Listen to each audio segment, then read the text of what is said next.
നമസ്കാരം, കൊട്ടാരക്കര മീഡിയയിലേക്ക് സ്വാഗതം. മകൾക്കെതിരെ വന്ന വ്യാജ ഫോൺ കോളിനെ തുടർന്ന് അമ്മ ഹൃദയം പൊട്ടി മരിച്ചു. മകൾ സെക്സ് റാക്കറ്റിൽ കുടുങ്ങിയെന്ന് വ്യാജ ഫോൺ കോൾ വന്നതിനെ തുടർന്ന് അമ്മ ഹൃദയം പൊട്ടി മരിച്ചു. ഉത്തർപ്രദേശിലെ ആഗ്രയിലാണ് സംഭവം. മകൾ സെക്സ് റാക്കറ്റിൽ കുടുങ്ങിയെന്നും രക്ഷിക്കണമെങ്കിൽ പണം വേണമെന്നും പറഞ്ഞാണ് ഫോൺ വന്നത്. ഇതിൽ മനം നൊന്താണ് സർക്കാർ സ്കൂളിൽ അധ്യാപികയായ മാലതി വർമ്മ മരിച്ചത്.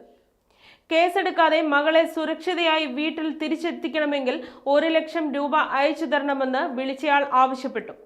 എന്നാൽ ഇത് ഫേക്ക് ആണെന്ന് തിരിച്ചറിഞ്ഞിരുന്നുവെന്നും അത് അമ്മയോട് പറഞ്ഞിരുന്നുവെന്നും ഇവരുടെ മകൻ പറഞ്ഞു.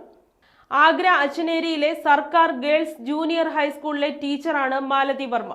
അയാളുടെ കോൾ വന്ന ശേഷം അമ്മ പരിഭ്രാന്തയായി തന്നെ വിളിച്ചെന്നും കോൾ വന്ന നമ്പർ ഞാൻ നോക്കിയപ്പോൾ അതിന് +92 എന്ന പ്രിഫിക്സ് ഉള്ളതായി കണ്ടെത്തിയെന്നും ഇവരുടെ മകൻ പറഞ്ഞു. ഇതൊരു തട്ടിപ്പാണെന്ന് താൻ അമ്മയോട് പറഞ്ഞെങ്കിലും അതിനുശേഷവും അവർ ഏറെ ടെൻഷനിലായിരുന്നു. തുടർന്ന് വലിയ മാനസിക പ്രയാസം ഉണ്ടാക്കിയെന്നും മകൻ വ്യക്തമാക്കി.